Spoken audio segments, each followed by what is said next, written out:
What's good? What's good? What's good? What's going on with it today, man, on this lovely, lovely Sunday, right?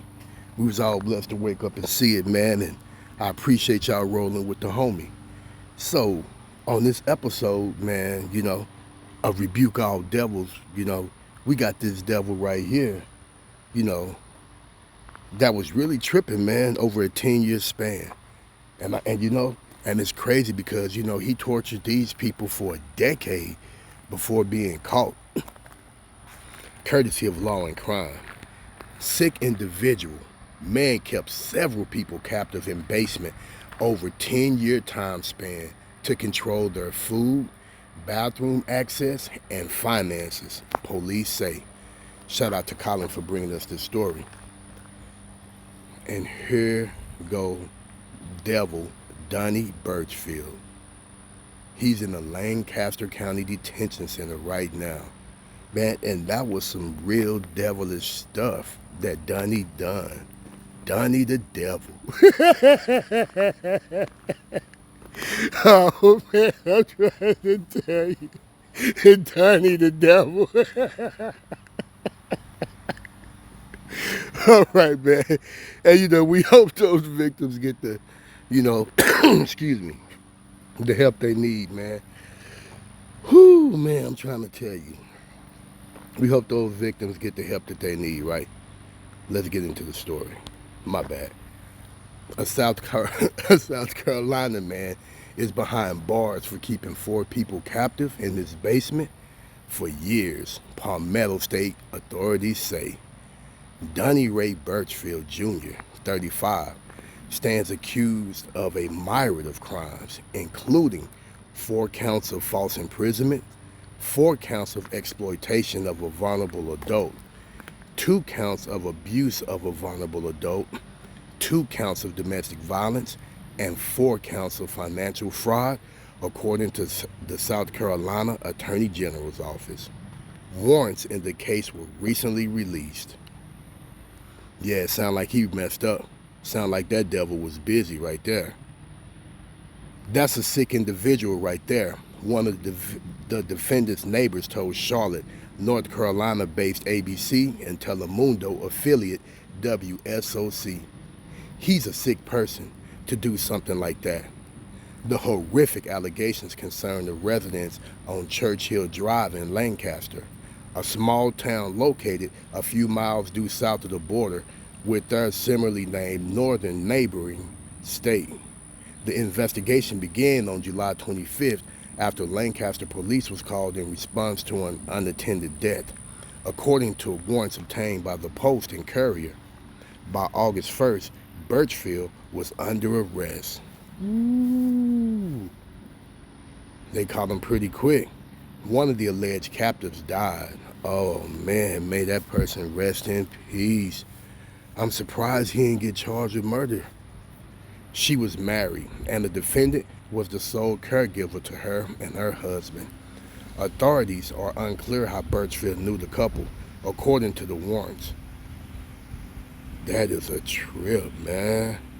Birchfield is also alleged to have denied the husband access to sustenance and medical necessities, law enforcement say.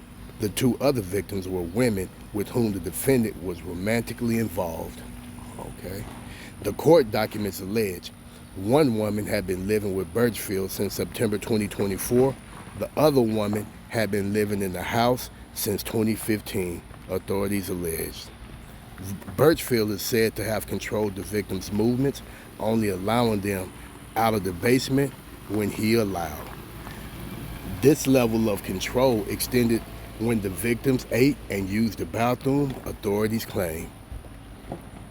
Each victim's cell phone was controlled by the defendant in order to keep them from calling for help, authorities say. And at least one of Birchfield's so-called romantic partners was regularly strangled, according to law enforcement. These routine punishments caused her to fear for her life, authorities continued.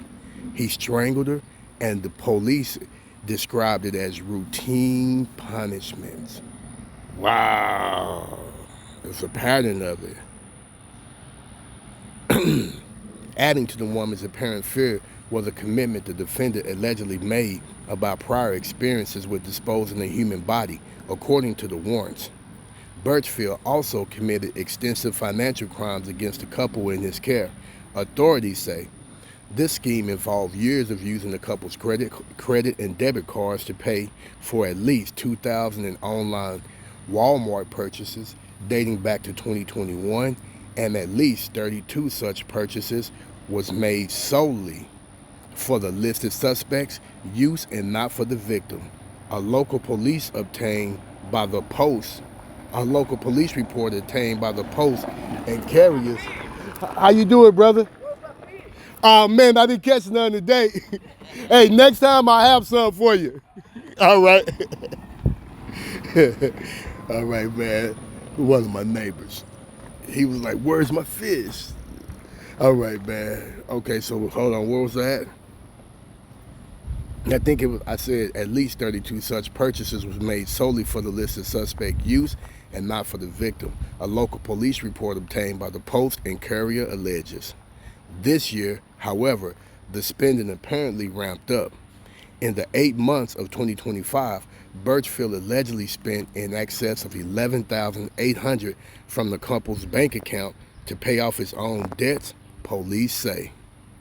Officers say the investigation is ongoing and could lead to additional charges. Birchfield is being detained without bail at the Lancaster County Detention Center. Ooh, yeah, buddy. Yeah, Donnie Devil, where you at? Oh, there you go. Yeah, I think you're going to be in the joint for a long time, Donnie Devil. Yeah, man, with that list of crimes, I don't see how, I don't know, man. Maybe you'll get 50 years. You know what I'm saying? And maybe have to do 30 or 40. What they say, you was 36, right? Is that what they said? 35? Yeah, maybe you'll have to do 30 years and you'll probably get out when you're like 65 years old. Probably on parole for the rest of your life. And you're definitely going to have to register as a sex offender. But I tell you what, man, that is no way to treat people, man. You know, I mean, you ain't supposed to kidnap or hold nobody hostage, period. This devil done it for 10 years, and now the state is going to hold you hostage for however long that jury or that judge decide to sentence you to. The state go hold you hostage. They go hold you captive. They're going to control what you eat. They're going to control, for the most part, kind of when you go to the bathroom. Definitely like when you go shower, unless y'all got showers in y'all cells. You know, you go have a toilet and a sink so you can use the bathroom as much as you want. But I'm just saying, the state is going to control this devil's every move now. Every move for the rest of his life. And considering the horrific crimes that he committed, he deserves to be exactly where they go send him and where he's at right now. What do y'all think about that, YouTube? Do y'all think Donnie is a bona fide devil? Write your comments down below. Don't forget to like, subscribe, and share, man. And I'll catch y'all on the next show. Peace.